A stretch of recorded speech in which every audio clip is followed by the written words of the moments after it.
North Africa is turning into a battleground with enormously important prophetic implications.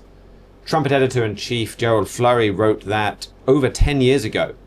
We've spent the last few weeks telling you not to expect Israel or the United States to fundamentally change Iran, that they're going to remain Islamist and aggressive, and in that sense, their Islamist regime is going to survive whatever Israel throws at them.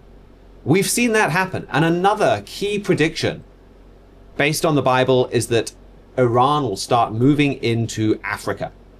We're going to look at why on today's Trumpet World.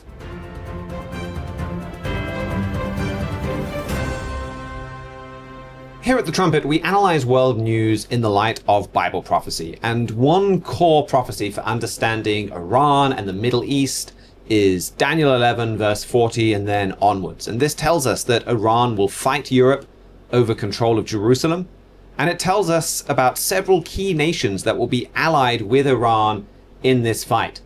And you can go back and look at our show a couple of weeks ago if you want to get a more detailed understanding of Daniel chapter 11. But until now, Iran has been mostly focused on Syria and Lebanon and getting to Israel that way. Today, I want to look at Iran's push to Africa. It started, but we're also going to see a whole lot more, and we're about to see a major pivot in this direction. So by looking at this subject now, you can watch Bible prophecy be fulfilled in real time. So to help me look at this, I'm joined today by trumpet writer Ezekiel Malone, making his first appearance on the show. Over the last year or so, Zeke has written a series of articles on various different aspects of Iran in Africa, mostly about Sudan and Somalia, two very chaotic countries in different stages of falling apart or civil war. So Zeke, welcome to the show. Can you start by giving us a bit of an overview of what Iran has been doing in this part of Northeast Africa?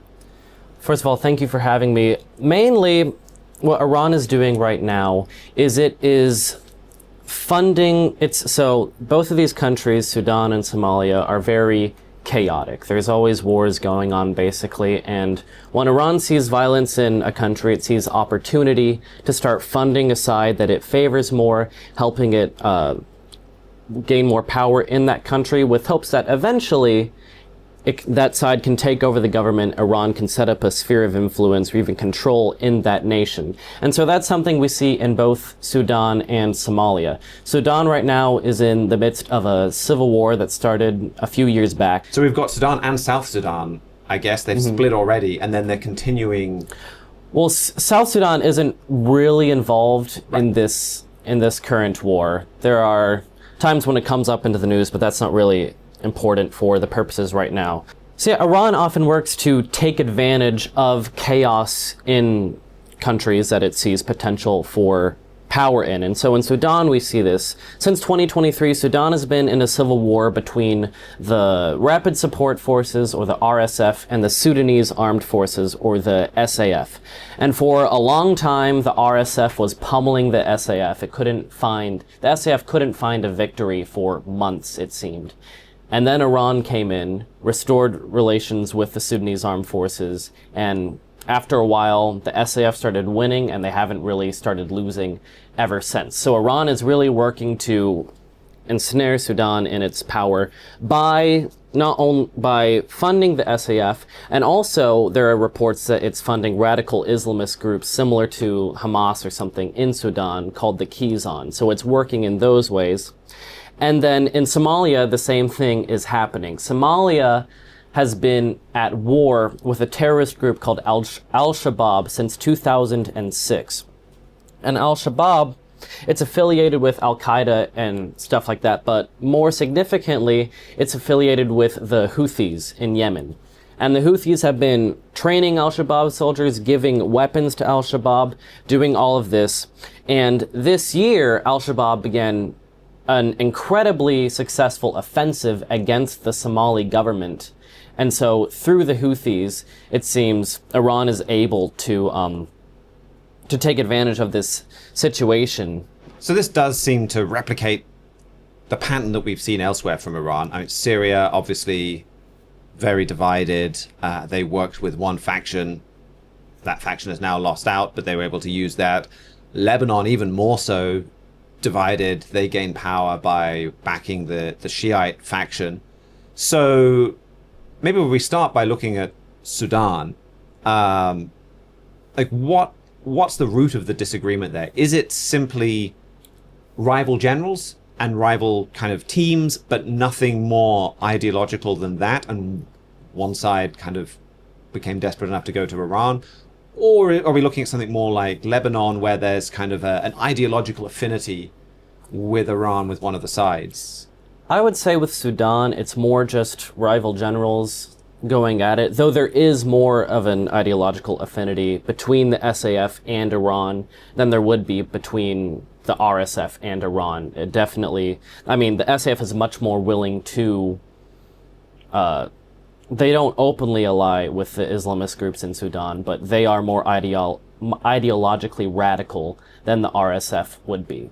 And the SAF, they're closer to the previous Sudanese strongman, Omar al-Bashir, if I remember correctly. Yeah. So basically what happened was Bashir ruled Sudan for, I think, around 30 years. He was a ruthless dictator. And so he had his army, which was called the Sudanese Armed Forces as we know them today. But he also wanted a private, personal defense group, basically. And so he went to a bunch of radical groups in Sudan's west called the Janjaweed, and he sort of combined them and made this personal security force, which eventually became the Rapid Support Forces. When protests broke out in, I believe, 2019 to overthrow Bashir, the SAF and RSF, they were teammates at the time. They saw what was coming, so they were the ones who eventually toppled him, and they kind of jointly ruled Sudan for the longest time until the SAF's leader, Burhan, looked to bring the RSF into the SAF, and so the RSF's leader, Hemeti, as he's known, said absolutely not. He attacked Burhan's fortress where he lived, and then war broke out throughout the country. And I think the Janjaweed, at least for those of us who grew up in Europe, is probably a term, the Janjaweed militia, very familiar to us from our nightly newspaper, going back probably a couple of decades now, that they were a particularly brutal group. And I remember we saw a lot about those in the news. And so they're the RSF. And then really for both sides, like Omar al-Bashir, especially in the early 90s, was very close to Iran. Iranian Revolutionary Guard Corps had set up camps. They kind of even trained the Sudanese army. And Sudan was a key stopping point on the road for weapons smuggling to Hamas in Gaza, but then also was kind of this stopping point for weapons from Iran to spread throughout all of North Africa. And Omar al-Bashir learned some lessons about that puts you at risk of strikes from Israel, and I think kind of distanced himself a little bit from Iran as time went on, and Europe opened up their pocketbooks as well to try and win him over. But there's a lot of people, my point is just there's a lot of people there that are used to working with Iran, that have worked with the IRGC potentially for decades, and there's a lot of scope for Iran to build on things there. Then Somalia, I think you kind of outlined the situation pretty clearly earlier there, where it's basically the terrorist group. I guess in a lot of ways it's just Somalia is just a failed state. It's kind of hard to even paint clear sides. There is a terrorist group, and everything else is just kind of a mess. I mean, can you improve on that at all? Or Somalia is one of, in all the ways we have to define a failed state, Somalia is basically at the top of the list. It's one of the most corrupt countries on earth. The federal government has basically no power. You look at Somalia on a map, you're like, oh, okay, this is all of Somalia. But if you look at what the government actually controls, it's much smaller. There's a portion in the north called Somaliland, which has declared independence. It basically acts autonomously from the government. Right next to it, there's a region called Puntland. I believe Puntland just declared independence as well from the government. Somali government has no control over there. And to its south is a region called Jabaland, which I don't think has declared independence, but basically it kind of is its own state. And so the Somali government only really has control over the middle portion of the country, and even then it's its ability to control its own people and offer any services is very minimal. And this is what allowed Somalia to be kind of this pirate haven that, again, I think maybe 10 years ago, that was one of the big national stories, all of these pirate groups operating out of Somalia, the international missions to patrol the waters around there. I think before we move on and maybe get too bogged down on the details of geopolitics, I mean, I think it's worth pausing, and maybe you can just give us a picture of the human cost here, because I think this is something that gets overlooked all the time in Africa. Like, there are a lot of people dying in these countries that tend not to make our news. And I mean, maybe we could even do a better job here, I think, with Trumpet World, highlighting some of these conflicts where I just remember when we were first started out with our radio show, KPC GFM, and we were putting together our own news bulletins, and we were just much more involved in getting hundreds of pieces of news story. I mean, we still correlate a lot of news, but this was much more, say, breaking news rather than news analysis. And you would get like 2 people die in floods in America, and that would be the number one story. And then there would be like 300 people die in a landslide in India, or even thousands in these places. And like Mogadishu in Somaliland, it was every few days you would have a major suicide bombing that would kill dozens of people. But because it's not a place that we go on holiday, it's not a place that people in the West tend to have relatives from, like, it's not something that resonates with us emotionally, so we just don't talk about it. There is a lot of real tragedy going on in these places. Yeah. I mean, in both of those countries are prime examples of, probably like last year, I wrote an article about how the media takes every opportunity that it can to portray Israel as this terrible state, and it'll overlook a lot of facts. Basically, for the introduction, I just started saying, like, there's war in the Middle East, these are the numbers of this war, basically. And it sounded like, if you were listening to most outlets, it was talking about Israel and Palestine. But I was actually talking about Sudan, which Sudan has had, I believe, like many more people displaced, many more people killed, and yet how often do you hear, I don't have the exact numbers off the top of my head, but how often do you hear about all those people dying in Sudan or in Somalia? Whereas Israel, which is basically a next door neighbor to Sudan, you hear about those numbers all of the time. So yeah, these are real people. The amount of just displacement in Sudan specifically is staggering, because the RSF, one thing it does is it funds recruitment by allowing soldiers to loot anything that they take. And it's made them extremely hated. Actually, a few days ago, Hamedi came out in a public address and said, we have to stop this because the Sudanese people hate us and they're never going to accept our rule. But you have that. For the longest time, you basically had, so the capital of Sudan is Khartoum. And for most of this war, it was kind of split in half, essentially, between the RSF control and the SAF control. And though probably the Berlin split isn't like a super fair analogy, it is kind of a way to think about it. Like, in the RSF controlled areas, everyone was miserable. They would just, like, it was awful all the time, lost awful.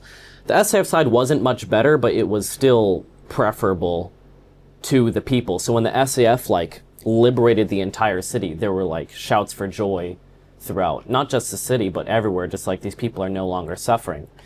And in Somalia, the same things happen. Basically, Al-Shabaab has done a great job conquering territory this year and essentially surrounding Mogadishu, the capital. The problem with that is that they would love to storm Mogadishu and take over the government, but they don't have the strength to have a full frontal assault right now. They would spend too many resources and probably lose, not only lose the attack, but probably lose territory as a result of that. And so right now, they're just kind of waiting, cutting Mogadishu off, and they're just upping or increasing the amount of terrorist attacks in the city. They're just trying to sow as much chaos as possible. And some are speculating they're hoping that there'll be like a stir in the city, an uprising, just chaos that they can then take advantage of, where normally they wouldn't have the strength to go in, but because there are all these terrorist attacks constantly, the people get so there's so much unrest there, they do something, and then they can take advantage of that and conquer Somalia. And a lot of those tactics have a lot of collateral damage. And that's, I was just looking up a few statistics there. And another part of the reason I think we don't hear as much about it is you have to be a very brave journalist to go to Khartoum or Mogadishu. Whereas, you can be much less brave to go to Tel Aviv. And so you just don't get people there. But also, because of that, then it's actually quite hard to give accurate numbers. So this is from February 2025, so earlier this year. And they were trying to guesstimate how many people have been killed in the fighting with Sudan. And the numbers they came up with range from anywhere from 20,000 to 150,000. Like, that's a pretty huge range. So very hard to calculate. I mean, when you look at Somalia, the number of deaths, say, directly caused by Al-Shabaab, seems like are in the hundreds every year, which is bad. But the other side of Africa, Nigeria, Cameroon, some of those other places are probably much worse when it comes to terrorist deaths. But then in both of these, like, famine and disease always follow in the wake of war. And maybe not in the way that the West has experienced war over the last few decades. I don't recall there being much famine, say, after the Iraq War or something like that, where it's kind of this short, sharp shock and awe campaign and then a long insurgency, but still we try to keep everybody fed. But the numbers of dead from famine and disease in some of these areas are just absolutely astonishing. So, I mean, Somalia is the least of them. They estimate that between 2022 and 2024, there were 71,000 excess deaths, which, if you remember back to COVID, that's a slightly controversial. That's kind of trying to statistically estimate how many people have died compared to what the death rate would have been without some of these famines. But still a large number. But then you get into Somalia and, you're starting to talk about potentially 500,000 children since the Sudanese civil war started in 2023. 500,000 children dying of famine. And again, these numbers are very inaccurate, huge error bars. But, civil war leading to famine, and there are environmental issues in there as well, and millions dying. There is a shocking humanitarian toll to what is happening here. I would think also, like, part of the reason why it's not being reported is just because these things feel so far away. Like, why do Sudan and Somalia matter to your average American who just is living his life? And a lot of that is due to, I mean, you've talked about reporters not being brave enough to go into these countries, but reporters should still be able to see the threat here of that if Iran is coming into these regions. They're both near the Red Sea. I mean Yemen, who cares about why would American care about the civil war in Yemen? Then and that's something that's got a horrendous death toll too. Yes. Yeah. But then the Red Sea shipping starts getting obstructed, and then all of a sudden Europe's suffering, America's suffering as well. And it's just, if a journalist doesn't get to the real story here, they don't see that Iran is the one doing all this and that the threat is Iran getting a chokehold on the Red Sea, then they're not really going to see a reason to report it besides this is happening and this is sad. I like that. The geopolitics of it, the ramifications of it, they're not a distraction from the death toll. They are part of the way that we publicize the death toll and people understand how it impacts them. Talking about some of that then, I think one of the things about a lot of these conflicts is they do then very quickly draw in other powers. And that provides Iran then a host of opportunities. Ethiopia, one of the big ones here, because earlier in the year they recognized Somaliland's independence, because that then gave them an opportunity to build a port. But they've had their own civil war. They've had their own conflicts even with Eritrea breaking off and going back decades. They've been landlocked. They've been wanting to get back to having a port again. So there's an opportunity there. They're also kind of have to be involved with what goes on in Sudan. Egypt, Sudan, Ethiopia, they're all linked from being dependent on the Nile. And water politics on the Nile gets very heated very quickly, because if one country starts taking more water from the Nile, you start getting famines in other countries. And where Egypt has a foreign currency kind of crisis and struggles to gain the cash to gain bread to feed its poor, and Sudan is already suffering a famine, like, these become matters of life and death very quickly. So from Iran's perspective, though, this is another opportunity. This is an opportunity for them to get a wedge in, establish themselves in one country, but then also these ties can allow them to kind of maybe even domino into other countries in the region. Yeah.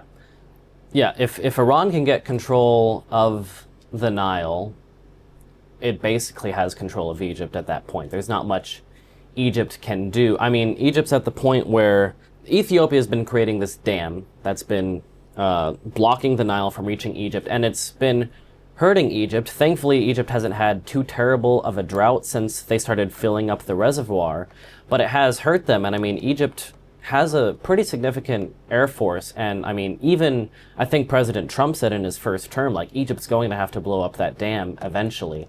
So yeah, the Nile River is a very touchy subject for Egypt. I mean, specifically with Ethiopia, Egypt gets, I think, 60% of its Nile water from Ethiopia. All of the Nile then goes up through Sudan. Sudan even has more power over Egypt's Nile than Ethiopia does. So yeah, a lot could happen here with Egypt, which Egypt is interesting in this because it has to play a very fine line. You talked about other regional powers coming in. Egypt more ideologically aligns with the SAF, but Egypt would not really, its economy would collapse without the United Arab Emirates. The United Arab Emirates has been bailing Egypt out over and over and over again. Egypt has a terrible economy, but the Gulf states are keeping it afloat, basically. The UAE is the RSF's top supporter, basically, in the world. So Egypt wants to help the SAF, but it also can't make the UAE angry, else it's going to lose its thing. So it's like, yeah, you look at Sudan and you think, okay, why does this matter to me? And then you like zoom out and you're like, well, there are a bunch of pieces at play here. And it is like Sudan, it's a very mineral rich country. Lots of gold there, lots of other resources, and it's on the Red Sea. It has two major Red Sea ports. Then it has the Nile, connects it to Egypt, connects it to the Middle East. And it's just, yeah, I wish this was a lot more reported on, because Sudan is a much more important region than you might think, just being like, oh, that's some faraway African country. And on this point of kind of things being interconnected, you start to head further west in Africa, and really, this is, to use a cliche, it's a tinderbox about to explode. Like, the opportunity is so perfect for Iran to continue to move all across Africa, where you have chaos in country after country. You've got the Central African Republic kind of in civil war. You've got Chad with a lot of violence. You've got Niger with a coup. And there's so many countries, Mali with a coup, and you've got kind of a military junta in Mali. And this, I think, brings to one of the other things that you've written on over the last few months. And that is, one commonality between these countries was Russia and Russia's Wagner group. And they were kind of like back a coup for hire. If you want to, it's a great proposition for any wannabe tin pot African dictator, because you can get the Wagner group to come in, help you launch your coup against usually a pretty inefficient, disorganized military, and then pay them back with the spoils that you win after carrying out the coup. And so it's lucrative for Russia, it's lucrative for these guys, it leads to all these coups across North Africa. Then Wagner falls apart, and you have the kind of the rebellion there, where Prigozhin, I'll take a stab at his name, tries to takes a lunge at Putin, and he's eventually bumped off. Syria as well is kind of this key lynch point distribution hub for Russia to send arms throughout the area. Libya is another one where Russia is strongly backing one faction.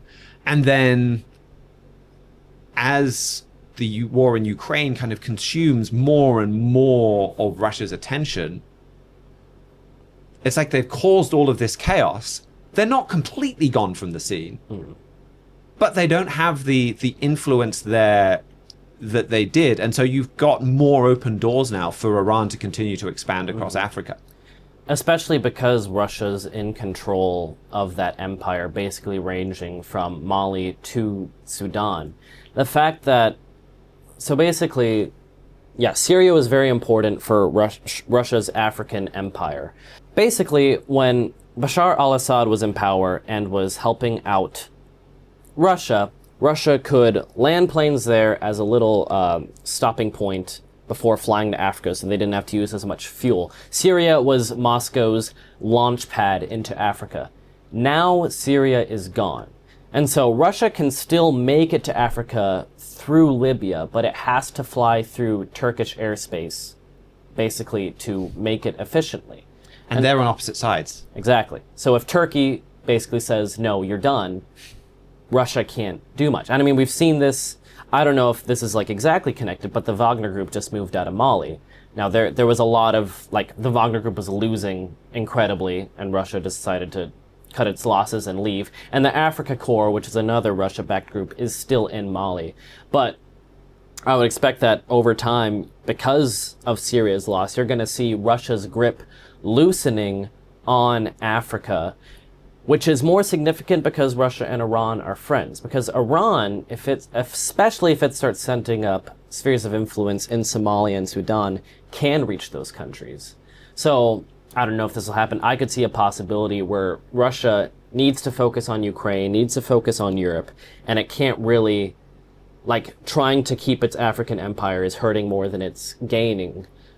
And Russia kind of just hands over the keys to Iran and is like, here you go, have at it. And that would, because not only is Iran moving into Africa, not only is there opportunity here because of this chaos, I would say Iran doesn't really have any other choice right now. Iran's not going to set up a sphere of influence in, like, Bhutan or somewhere in Asia. It's not going to do anything in Europe.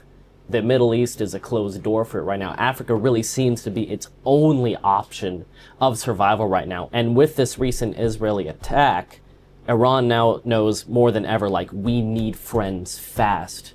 Because if Israel did this attack when Hamas and Hezbollah and Syria were, or Hamas and Hezbollah were still alive and Syria was still on Iran's side, that would have been a completely different situation. Iran may have very well had the absolute upper hand in that war, even with Israel's Western weapons and the like. Just Iran would have had friends in that scenario. There would have been likely terrorist boots on the ground in Israel, invading from all sides, helping keep Iran's nuclear program alive.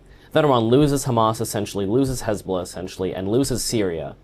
It's alone, and then it can basically do nothing against Israel. It was completely caught off guard, and it had no one to help it. Russia and China basically abandoned it. I even saw some, I think, Iranian news agencies, like, calling out Moscow and Beijing, like, where were you? They just signed this defense pact with Russia this year, and Russia kind of is like, well, we have to focus on Ukraine. And so, not only does Iran have opportunity in Africa, I would argue that it really has no other choice but to move into Africa right now. I think the other part of that opportunity that's worth touching on is kind of the collapse of Francophone Africa. This, I think, is a pretty big underreported story of the last 3 or 4 years, where of all the former colonial powers, France has somehow, I think, gotten away with having the strongest links to its former colonies. Like, even economically, a lot of them were tied to they use their local versions of the francs, of the franc, but it's kind of tied to the French central bank. They've even kind of backed different factions in government. They've got a whole lot of military bases. They were backing sides in these coups. But a lot of these coups that Wagner Group were involved on, one of the things that they built on was anti-French sentiment. And a lot of them were overtly anti-French coups. And at the same time, France is being squeezed economically. their government is falling apart. They're kind of stuck perennially in this trying to deal with their pensions. Nobody wants to cut the pensions, but they can't afford to keep pensions where they are. They just don't have the money to deal with all of this. So they've done things, but it's generally been ineffective. And so this stabilizing influence that was once there is gone. I think it'll be interesting to see what happens with President Trump's America as well. Like, America has quite a strong footprint in a lot of places in North Africa. George W. Bush, I think that was one of his kind of unsung influences on the world. I won't call it achievement because there's disagreements as to whether it's a good or bad thing, but he really did up America's presence across a lot of North Africa. That's kind of ebbed and flowed, and it's definitely something you could see President Trump continuing to draw down. So these stabilizing influence also are kind of disappearing. Mm-hmm.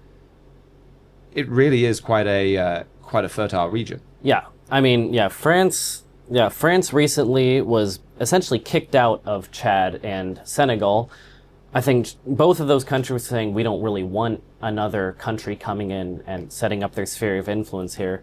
I don't really know if Chad or Senegal have the ability to stop that from happening. But another thing in this is the United States, it was reported a bit ago, it's considering eliminating its Africa command. I mean, President Trump has more of an isolationist mindset, and he's kind of fallen into that mindset of like, why do I care about Africa to an extent?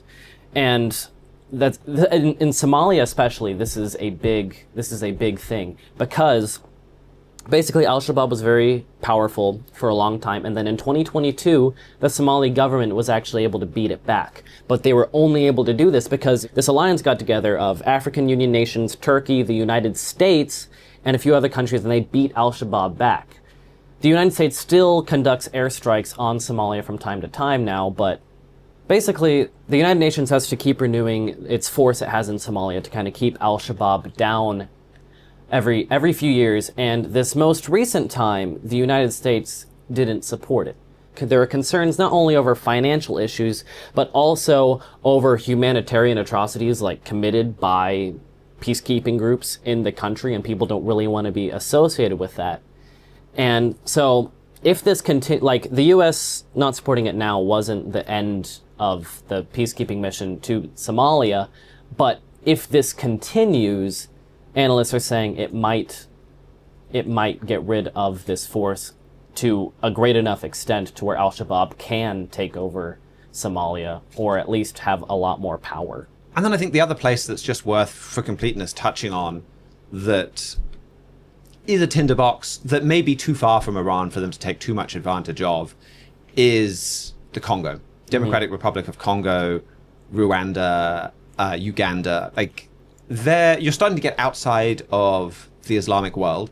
They don't have as much in terms of fellow religionists to draw on there, whereas a lot of these other countries, say Ethiopia is not majority Muslim, but there's a very strong, it's about a third Muslim. Kind of Nigeria, again, split between Christian and Islamic. But there's Shiite groups in Nigeria that Iran has very close links to. You get into the Congo and it's more Christian. It's not really a religious conflict. But they did develop quite close ties with Joseph Kony and the Lord's Resistance Army, a Ugandan militant and warlord. Not because of any ideological compatibility, but because if you're a warlord trying to take control of gold mines and Iran comes along and offers you weapons, people say yes. This is very much in the news right now because you have the M23 rebel group and there's been a peace deal and there's a lot of talk of, is it going to hold, is it going to fall apart? I mean, have you seen much in the way of Iran kind of moving in that direction? No, because the Congolese war right now is different, because when we think of war, we think like Russia against Ukraine, Israel against Iran, RSF against the SAF. The Congolese war is absolutely not that. Basically, it's all these different militias in the east of the Congo fighting against each other. The DRC is a huge country, so much territory for one government to try to conquer. So you've got all these different militias, then you've got like Rwanda in there, everyone kind of just assumes this war is about minerals. That is a part of it, but that it's only a part of it. Like, Rwanda kind of sees, I believe, the Eastern Congo as part of its sphere of influence. So it kind of sees itself like it has a right to be there. So when it comes to Iran, there are just so many moving parts there, and there's not really like one side that's like, yes, this side's going to win, we should fund them, because I don't really know if any side would really give its allegiance to Iran. Even the government is kind of acting like all of the militias in this war. And the government actually is kind of cozying up to the US in this, because the Congolese government went to President Trump and was like, hey, if you help us, we'll give you a bunch of our amazing minerals, which President Trump loves that deal, obviously, and it seems, I believe that that's going to go through unless something's happened that I'm not aware of there. But yeah, in the Congo, like, as you said, the religion, the religion, the fact that the US might be stepping in to an extent, and the fact that there are just so many moving parts. There's not like one militia Iran can be like, okay, we're gonna fund this and it's gonna win the war, because it's a much more complicated conflict than others that get more press coverage. That makes sense. And I think that the last I read about Iran being involved there was from some research from the Conflict Arms Research Institute, I think is the name, and they were tracing through Iranian small arms and how much they popped up in conflicts like the Congo. But they also concluded a lot of that is just because there's sanctions on Iranian weapons. So they're not going to be exhibiting their weapons at the Paris Air Show or something like that. If they're going to sell their weapons, they've got to sell it to some of these unsavory groups. Like, they're the only people that are going to be buying them. So that leads to that link up. But also, you're right. I think that the Congo conflict is not really in our newspapers very much. And again, over the last 30 years, it's about 6 million dead. Millions more refugees. It's a big conflict that doesn't make it into the news very much. But because of those minerals, I think it is one that China is quite closely watching. The United States is quite closely watching. So this does seem maybe a bridge too far for Iran at the moment. All right, so that's an overview of the region as it stands now. Clearly, we're expecting Iran to move into North Africa. What does the Bible have to say about what is coming next for this region? So the trumpet for its entire history basically has been watching Africa closely, saying Iran's eventually going to move in. I remember there was a report a few months ago I wrote about, basically talking about how Iran's using the Houthis to move into Africa. They're calling it Iran's Axis of Resistance 2.0. And this article kind of made it sound like they said this was unexpected. And I was able to be like, well, the trumpet's actually been watching this for a long time, because Daniel 11, verses 40 through 43, talk about this coming clash between the King of the North, which is a European power about to rise, and the King of the South, which is radical Islam, led by Iran.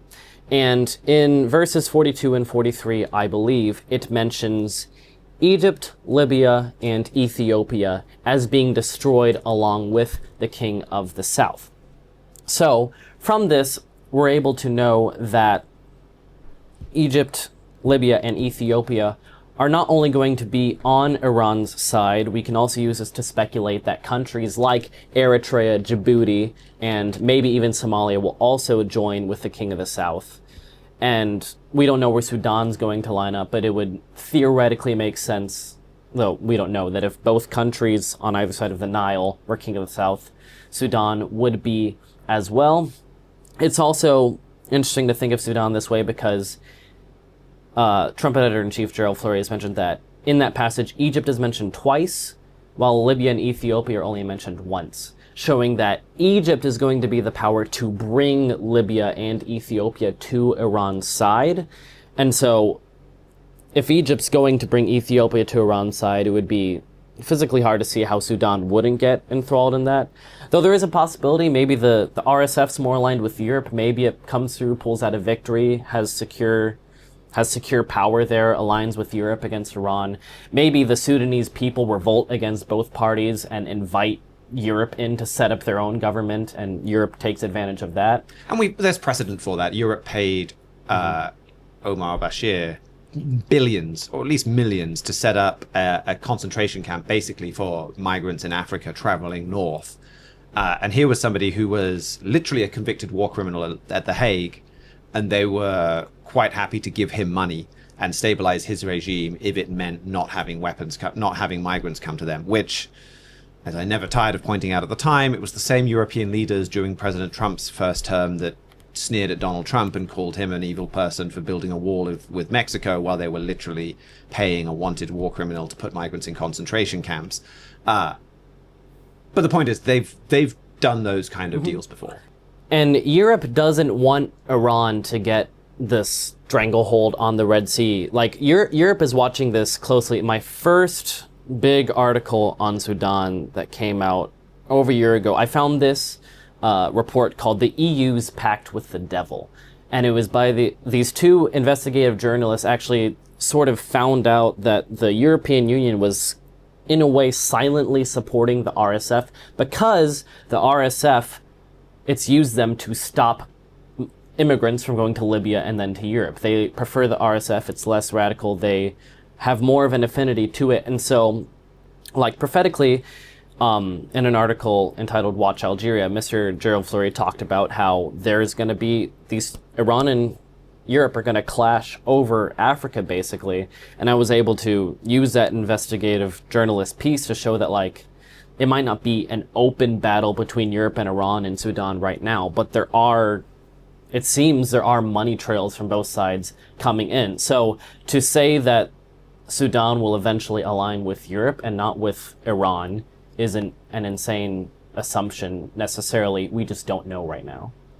But that European connection is important to emphasize. I think first I just wanted to pick up on that point you made about Egypt being the linchpin. You referenced this earlier, but this is what Mr. Fleury wrote in The King of the South.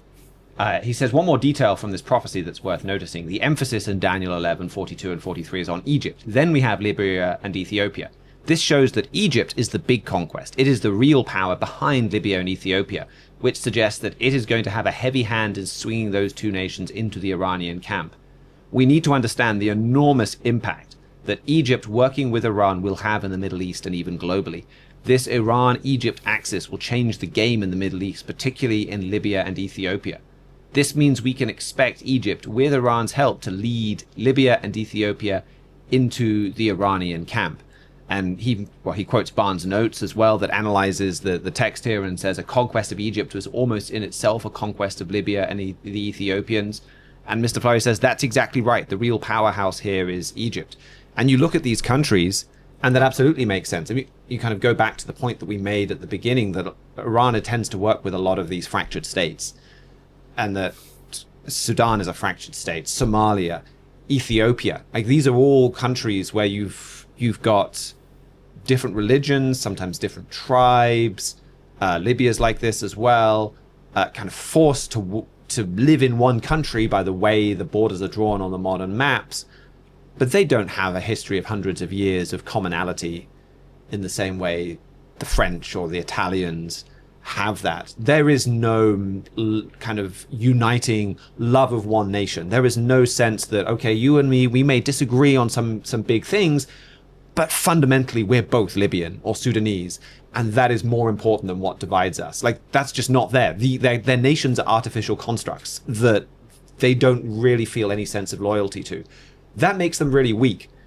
And Egypt is the one big exception to that, where there has been Egypt for almost as long as there has been any. I think you can argue that Egypt is perhaps the oldest nation state on the planet, or close to that. So there's a cohesiveness, a power. I mean, they've got a population much larger than a lot of these other countries as well. They are very clearly kind of a cornerstone of stability. And if they get brought into the Iranian camp, that is an earthquake for the entire region.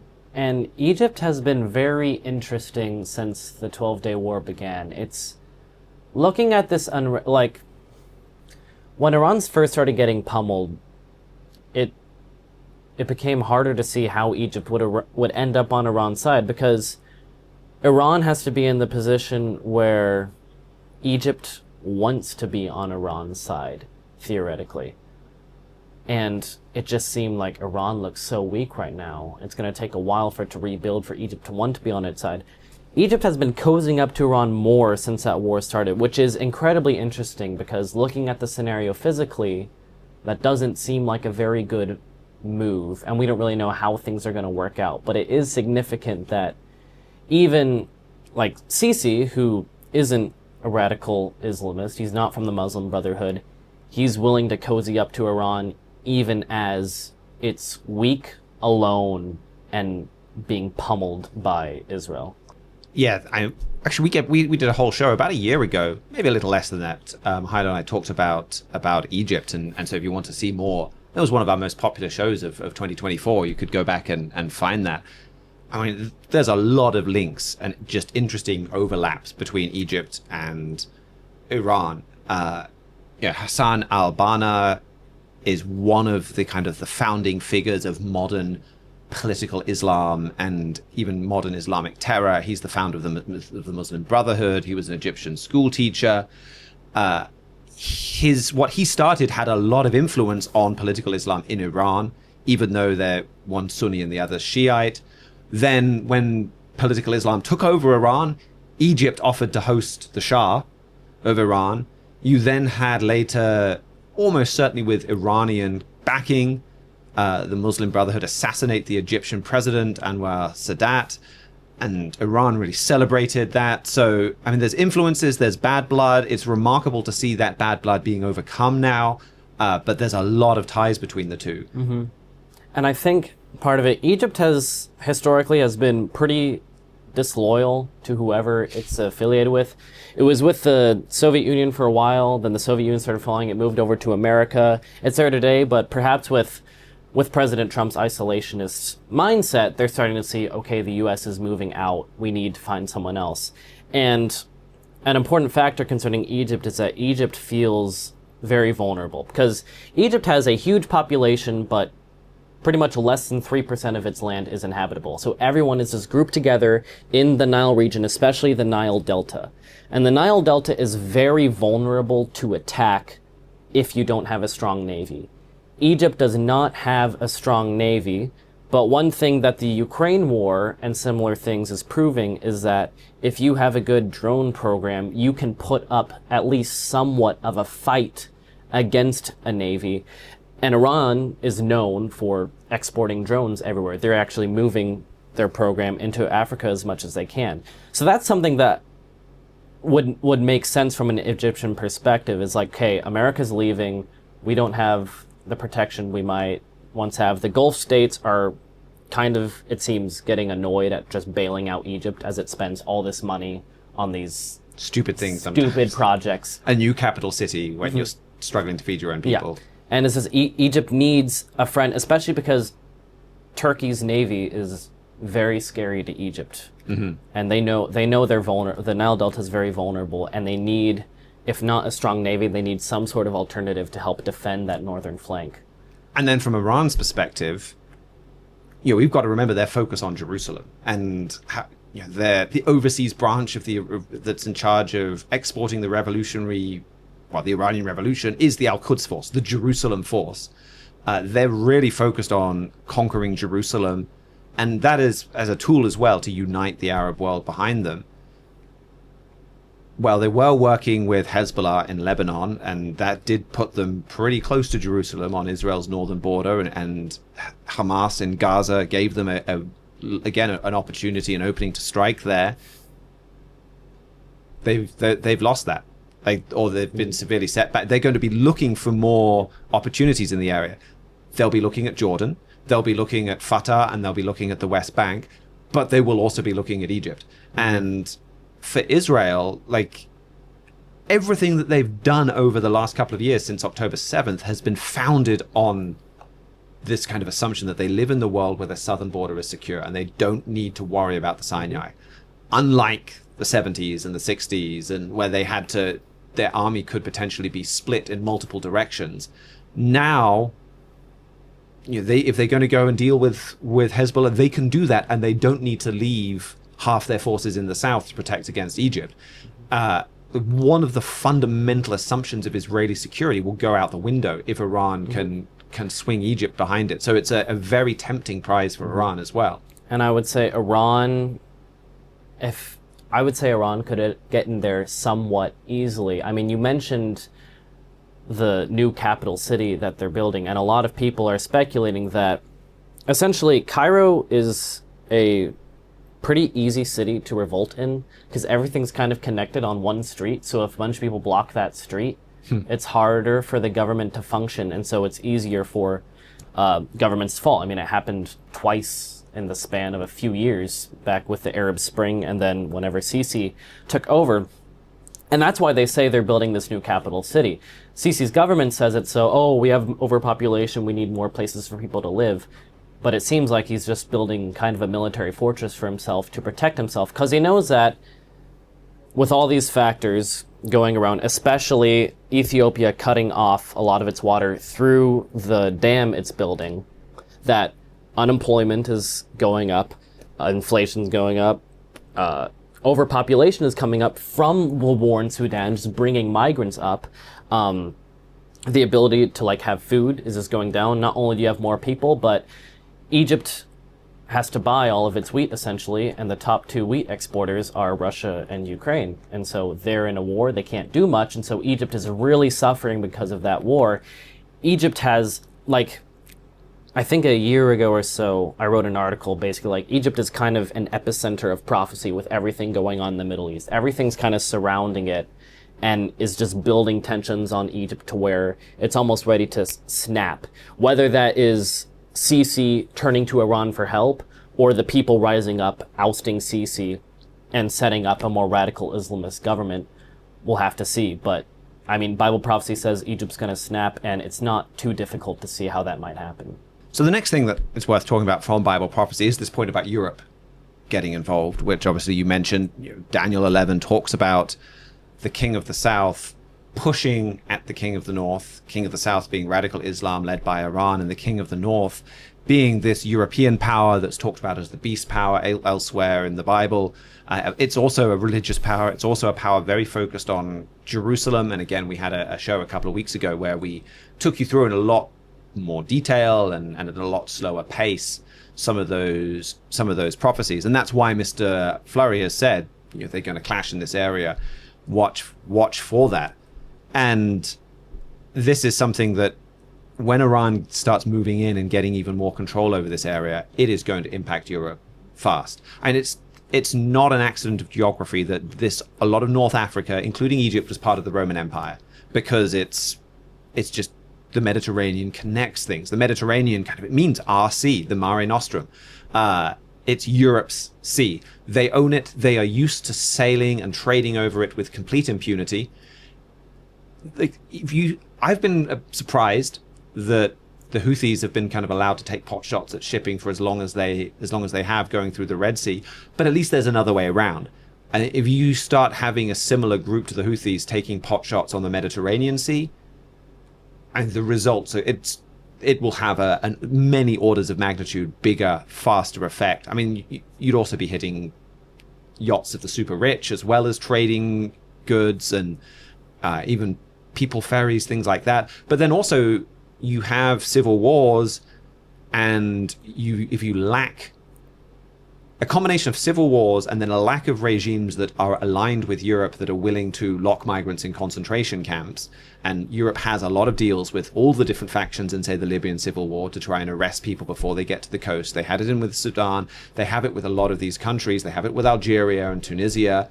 You start losing that, and you start having more civil wars, and you have a wave of migrants heading towards Europe that makes 2015 look pretty small. And 2015, leaders were losing their jobs left, right, and center. The current kind of political crisis and paralysis in Europe, where you have fringe parties gaining 20 to 30% of the vote in country after country and then completely gumming up European politics because no one has a majority, dates back to 2015. You will see governments fall, potentially even revolutions, if you start to have something bigger, 10 times the size of that. So this is something that Europe will also have to respond to very, very quickly. And especially once Egypt falls, because when Egypt falls to, or I don't know if falls is the right word, whenever Egypt turns to Right, Iran. El-Sisi is shifting towards Iran. Yeah, It might not be a regime change. Whatever happens there, then Iran's got a grip on the Suez and on the Mediterranean now.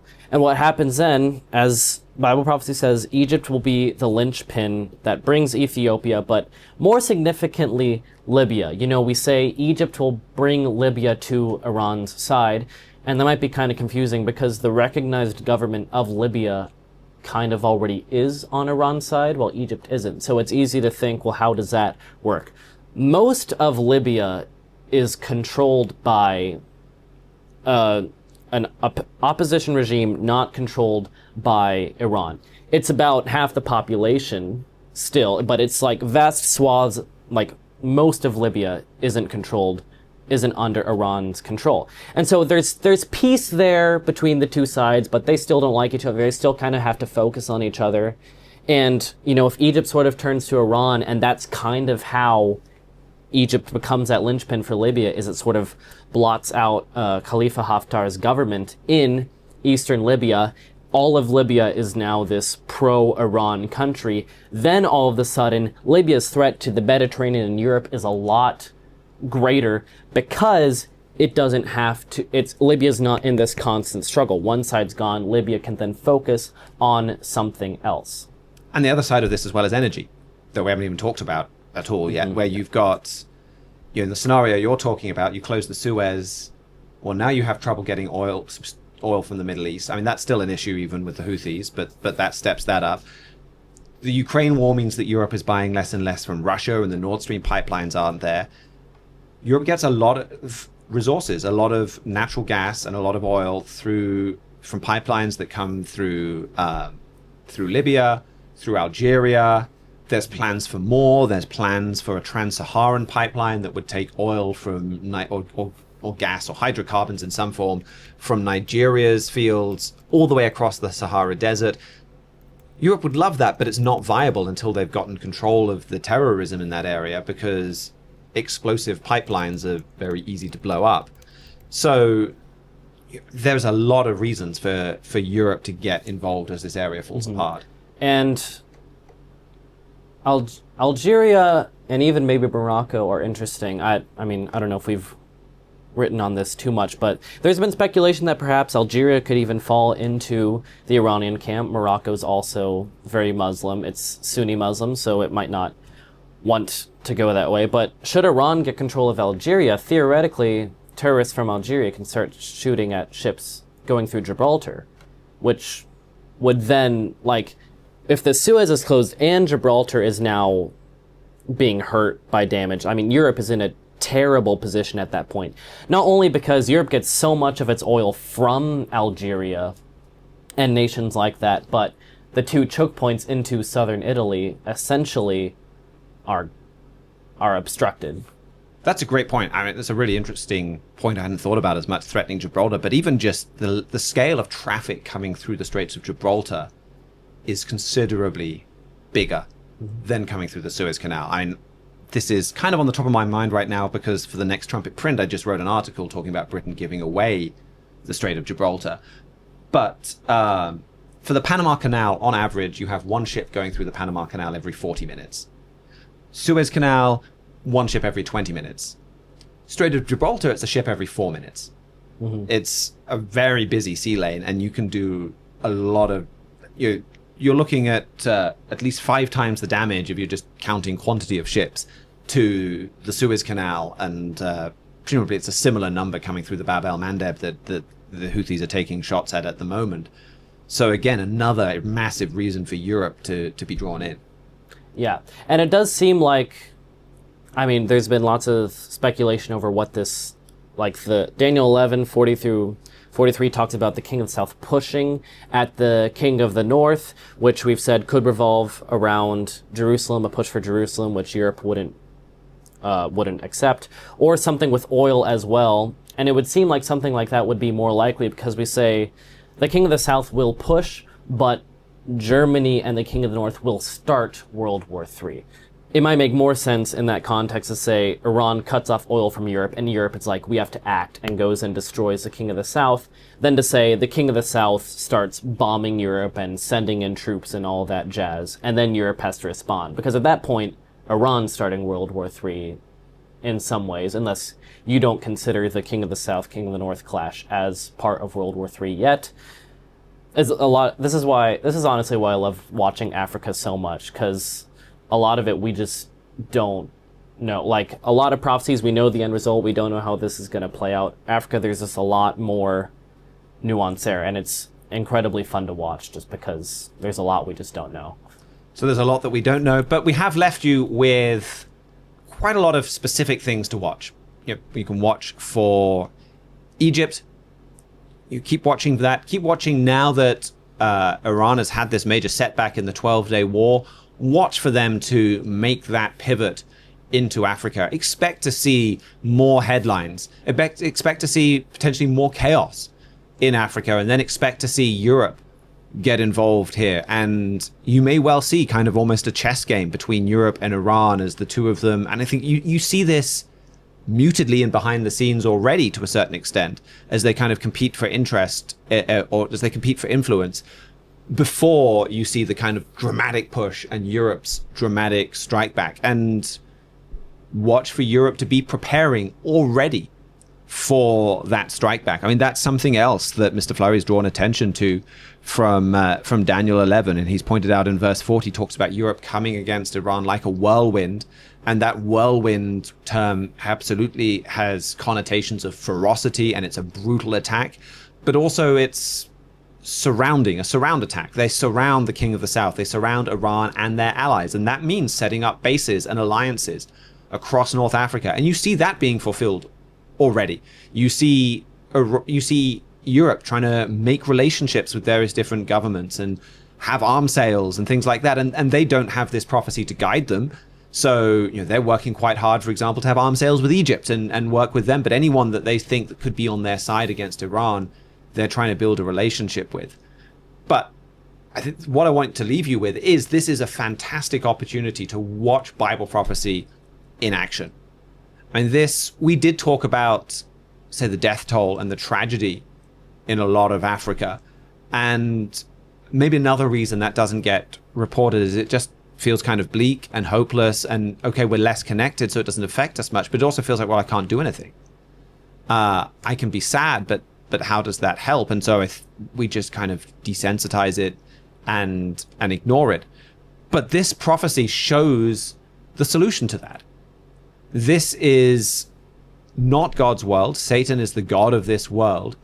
But at the same time, God is ultimately in charge of the universe.